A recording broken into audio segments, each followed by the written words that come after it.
Bismillahirrahmanirrahim. Assalamualaikum warahmatullahi wabarakatuh. Saya Sri Fayani dan teman saya Siti Wahyuni. Di sini kami dari kelompok 3 akan presentasikan tugas kami yang berjudul Risiko Sistem Informasi dan Konsep Audit. Ya, baiklah. Di sini saya akan menjelaskan sedikit tentang apa itu risiko sistem informasi.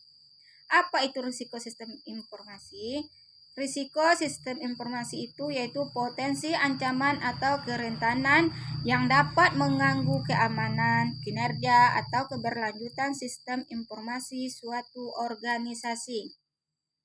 Di sini ada 3 jenis risiko yang biasanya dipertimbangkan saat menggunakan pendekatan audit berbasis risiko. Yaitu yang pertama risiko inheren. Apa itu risiko inheren? Yaitu kemungkinan terjadinya kerugian yang signifikan sebelum memperhitungkan faktor pengurangnya risiko. Risiko yang kedua yaitu risiko pengendalian. Risiko ini mengukur kemungkinan bahwa proses pengendalian yang ditetapkan untuk membatasi atau mengelola risiko inheren tidak efektif. Dan yang ketiga yaitu risiko audit. Risiko ini adalah risiko bahwa cakupan audit tidak akan menangani eksposur bisnis yang signifikan. Baiklah, untuk risiko bisnis secara umumnya dapat mempengaruhi kemampuan perusahaan untuk berhasil dalam bersaing, mempertahankan kekuatan finansial, citra publik yang positif, dan pada akhirnya kemampuannya untuk bertahan. Risiko akan mempengaruhi kualitas keseluruhan produk, orang ataupun layanan organisasi.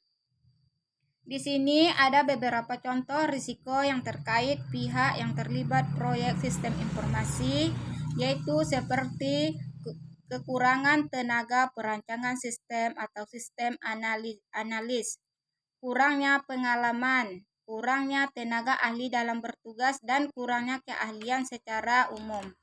Sedangkan risiko yang terkait cakupan proyek sistem informasi yaitu seperti terlalu banyak informasi, cakupan aplikasi yang terlalu luas, data bermasalah saat konversi ambigu, dan permasalahan antarmuka. Ya, baiklah, untuk selanjutnya akan dijelaskan dengan teman saya Siti Wahyuni. Kepada Siti dipersilakan. Saya akan melanjutkan materi yang berikutnya yaitu konsep audit. Istilah audit berasal dari istilah Latin yaitu audir, yang artinya mendengar. Tujuan awal dari audit adalah untuk mendeteksi dan mencegah kesalahan dan penipuan berkembang pesat setelah revolusi industri di abad ke-18. Audit yaitu pemeriksaan rekapan akuntansi yang dilakukan dengan tujuan untuk menetapkan apakah mereka benar dan sepenuhnya mencerminkan transaksi terkait. Ada beberapa batasan audit yaitu non-deteksi kesalahan atau penipuan. Selanjutnya, ketergantungan pada penjelasan orang lain. Yang ketiga, ketergantungan pada pendapat orang lain. Yang keempat, konflik dengan orang lain. Lalu ada beberapa prinsip dasar audit. Yang pertama, integritas, objektivitas, dan independensi. Yang kedua, kerahasiaan. Yang ketiga, keterampilan dan kompetensi. Dan ada dokumentasi. Selanjutnya, bukti audit sistem informasi. Yang pertama, bukti fisik. Yang kedua, bukti kesaksian. Yang ketiga, bukti dokumenter. Dan yang keempat, bukti analisis. Prosedur bukti audit. Auditor bergantung pada pengumpulan bukti. Program yang digunakan akan bervariasi dari satu audit ke audit yang lain. Tergantung pada apa yang ingin diketahui auditor dan harus selalu menyertakan tingkat fleksibilitas untuk meningkatkan perubahan berdasarkan bukti yang telah diperoleh. Dalam pengumpulan bukti, auditor memastikan bahwa mereka memperhatikan sikap independen dan objektif baik dalam kenyataan maupun dalam penampilan. Selanjutnya, Konsep dasar audit SI. Yang pertama, perangkat elektromekanis. Yang kedua, satu komputer untuk banyak orang. Yang ketiga, satu komputer untuk beberapa. Selanjutnya, konsep audit SI secara umum. Yang pertama, definisi dan jenis audit sistem informasi. Yang kedua, dampak terhadap ruang lingkup. Yang ketiga, tujuan audit SI.